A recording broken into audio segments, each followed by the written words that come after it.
सभी को नमस्कार। स्पेशल वीडियो शूट होने जा रहा है और ये बिल्कुल अलग वीडियो है। वीडियो में जो हम टॉपिक कवर करेंगे that is very important topic है अ फेमस क्रॉनिकल, या इसको हिंदी में बोलते हैं इतिवृत्त या ऐतिहासिक दस्तावेज, जो मुगल साम्राज्य के महानतम शासक अकबर के जीवन को और उसके काल की महत्वपूर्ण विशेषताओं को इंगित करेगा। ठीक है, तो समय ज़्यादा नहीं लेंगे, शुरू करेंगे। The topic is known as the chronicle of Mughal empire called as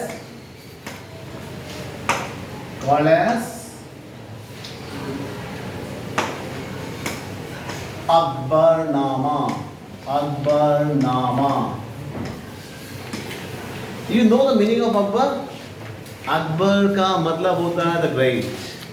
Akbar का मतलब ही होता है ग्रेट। इसीलिए कभी भी जब मस्जिद से अजान होती है तो उसमें यही कहा जाता है अल्लाह अकबर, अल्लाह आप महान हो। तो अकबर का मतलब ही होता है महान। ठीक, तो उसी महान बादशाह के बारे में आज हम लोग पढ़ रहे हैं। किताब लिखी गई उसके बारे में। उसके दरबार में जो दरबारी रतन थे, इनका नाम था, क्या नाम था? अबुल फजल। अबुल फजल। और इन्होंने ये किताब लिखी पर्शियन लैंग्वेज में। किस लैंग्वेज में? पर्शियन या फारसी भाषा में। फारसी भाषा में किताब लिखी गई और इस किताब में बहुत सारी चीजें मेंशन की गई हैं। अभी उस पर हम चर्चा करेंगे वन बाय वन। इसकी बात करें अगर तो पर्शियन भाषा में लिखी गई किताब की, तो ये अच्छा कभी सोचा कि पर्शियन ही क्यों मुगल कोर्ट की ऑफिशियल लैंग्वेज थी? सोचा कभी? इसके बहुत सारे रिजल्ट्स थे। पहले रिजल्ट तो यही आता है निकल करके कि मुगलों से पहले जो दिल्ली सल्तनत का शासन कालखंड था 1206 से लेकर के 1526, और 1526 में finally first battle of Panipat, जिसमें बाबर और इब्राहिम लोदी के बीच में युद्ध हुआ, और फाइनली इब्राहिम लोदी को पराजित करने के बाद बाबर ने भारत में एक नए साम्राज्य की नींव रखी, that is called as Mughal empire. आपको बताना एक छोटा सा क्वेश्चन, दिल्ली सल्तनत के टाइम फ्रेम में केवल एक ही सुल्तान युद्ध के मैदान में लड़ता हुआ मारा गया, that was Ibrahim Lodi. Question ध्यान रखिएगा, यूपीएससी में आया हुआ एक बार। ठीक, आगे बढ़ते हैं। मेन बात हम बात करते हैं अकबरनामा के ऊपर। अकबरनामा एक बहुत ही विविड डिस्क्रिप्शन देता है, बहुत ही सजीव चित्रण करता है मुगल बादशाह अकबर के कालखंड का।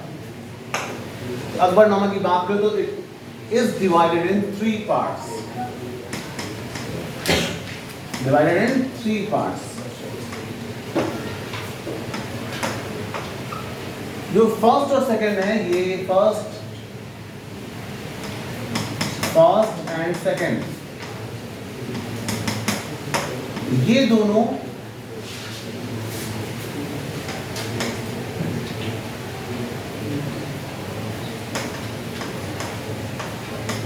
एडम एंड ईव से स्टार्ट करते हैं टिल 1598 तक के टाइम पीरियड को डिफाइन करते हैं। इसके सारे पॉलिटिकल इवेंट्स को इस टाइम फ्रेम में कवर किया जाता है। From Adam and Eve to, इसको हम लोग कहें आदम और हव्वा, अपने हिंदू मैथोलॉजी में कहें तो मनु और श्रद्धा। हर धर्म में ऐसे आदि पुरुष और आदि महिला का जिक्र किया गया है जिसके कारण मानव सभ्यता का निर्माण हुआ। ठीक है, तो एडम एंड ईव, आदम हुआ कह सकते हैं उनको, टिल 1598। ठीक है, थर्ड वॉल्यूम जो है दैट इज वेरी इंपॉर्टेंट। और ये जो कंटेंट अभी हम कर रहे हैं ये आपके यूपीएससी के लिए भी इंपॉर्टेंट है ही कक्षा 12 का जरूर। लेकिन आप जानते हैं कि एनसीईआरटी की किताबें गागर में सागर होती है, मतलब एक बार जो पढ़ोगे 2 साल बाद पढ़ोगे तो कुछ नया समझ में आएगा। ठीक, तो वैसे यहाँ पर third volume is very important, called as Ain i Akbari. हम इन 2 वॉल्यूम पे चर्चा नहीं करेंगे, इसके बारे में बहुत सारे डॉक्यूमेंट्स हमारे पास है, लेकिन जो ये आइन अकबरी है ये बहुत ही महत्वपूर्ण है और ये हमें बताया जाएगा किस प्रकार से अकबर का कालखंड वाकई में महानतम था या नहीं था। तो हम थर्ड वॉल्यूम पे बात करेंगे। थर्ड वॉल्यूम जो आपका है that is called as Aine Akbari.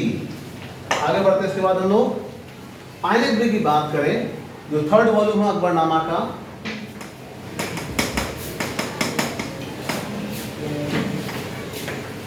That is the third volume of Akbarnama. इसके 5 अलग अलग दफ्तर हैं, चैप्टर, 5 फर्दर डिवाइडेड चैप्टर। आईने अकबरी का ध्यान रखिएगा।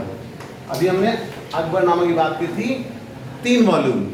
Third volume is called as Aine Akbari. आईने अकबरी, ठीक है। आगे बढ़ते हैं। फर्स्ट जो दफ्तर है इसका, जो चैप्टर है उसको कहते हैं हम लोग कॉल्ड एज मंजिल आबादी। नोट कर लीजिए, मंजिल आबादी। दूसरा आता है सिपह आबादी। थर्ड आता है मुल्क आबादी।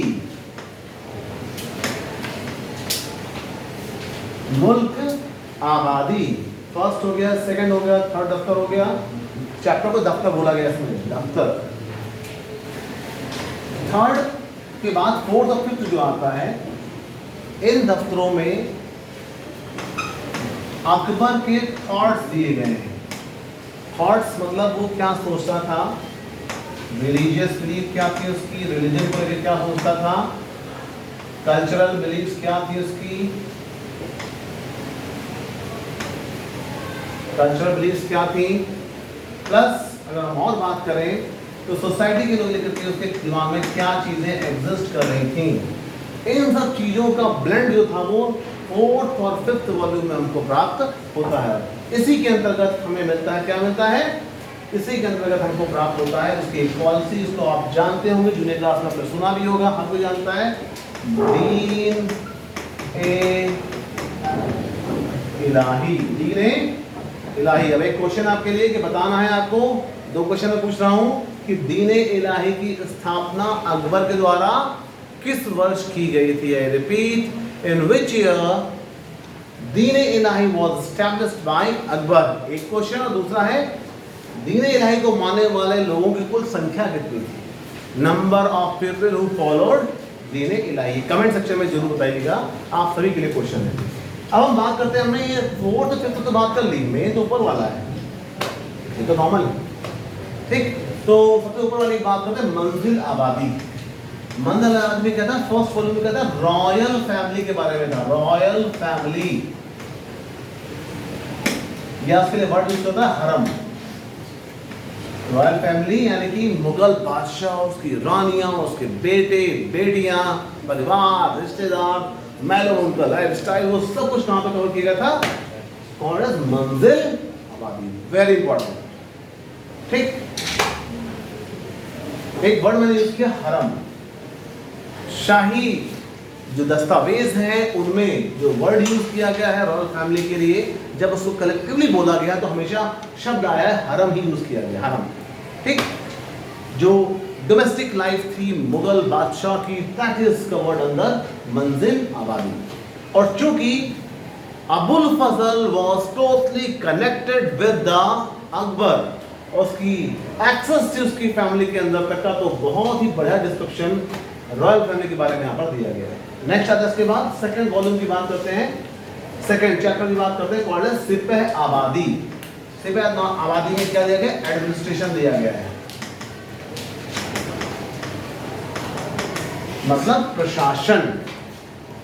मुगल साम्राज्य बाबर के बाद हुमायूं, हुमायूं के बाद अकबर, अकबर तक का इसमें जिक्र किया गया, तो किस तरीके से विस्तार हुआ और उस विस्तार के बाद किस तरीके से उसके क्षेत्र को प्रशासनिक दृष्टिकोण से व्यवस्थित करने का कार्य किया गया। और इसी से आबादी में हमको जिक्र मिलता है एक व्यवस्था का, कॉल्ड एज मनसबदारी व्यवस्था। मनसबदारी सिस्टम, ये अकबर की बहुत यूनिक खोज थी, यूनिक सिस्टम था। इसके बारे में अलग से वीडियो बना के हम डालेंगे, आप देखिएगा उसको। मनसबदारी व्यवस्था, प्रशासन कैसे चल रहा था, कितने सूबे थे, जैसे आजकल हमारे स्टेट्स होते हैं, राज्य होते हैं, वैसे उस समय मुगल साम्राज्य को कई सारे छोटे खंडों में संगठित किया गया था और उन खंडों को सूबे के नाम से जानते थे और सूबे का हेड जो होता था उसको बोलते थे सूबेदार, आजकल बोलते हैं गवर्नर, आप जानते होंगे। कमेंट सेक्शन में बताइएगा कि यूपी का गवर्नर इस समय कौन है, कमेंट बताइएगा जरूर। ठीक, नेक्स्ट आता हमारा very important section called as Manzil Abadi. इसको हम नेक्स्ट सेक्शन में लेके जाते हैं क्योंकि ये बहुत इंपॉर्टेंट है। आपको बता दें जो बच्चे क्लास 12 की तैयारी कर रहे हैं, बोर्ड एग्जाम में फिर होने वाले हैं फरवरी 2026 में, उनके लिए ये सेक्शन बहुत इंपॉर्टेंट है। क्यों? क्योंकि यहाँ से 8 नंबर का क्वेश्चन इसी ब्लॉक से या तो आईने से आ सकता है या फिर मंजिल आबादी से 3 नंबर या 8 नंबर का क्वेश्चन पूछा जा सकता है। बहुत इंपॉर्टेंट है मंजिल आबादी, सॉरी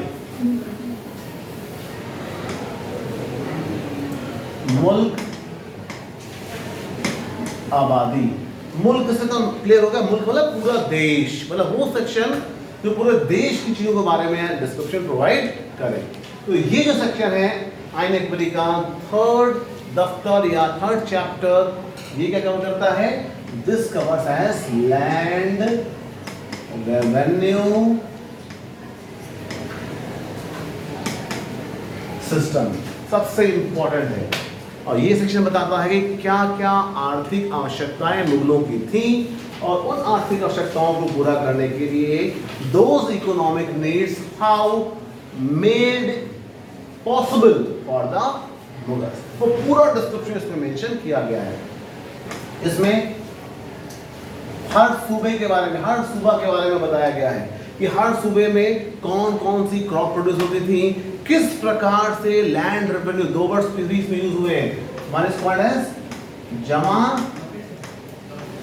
एंड हासिल, 2 वर्ड्स यूज हुए हैं। इसके बारे में हम और बात करेंगे जब लैंड रेवेन्यू सिस्टम बताएंगे तब उसके बारे में चर्चा आएगी।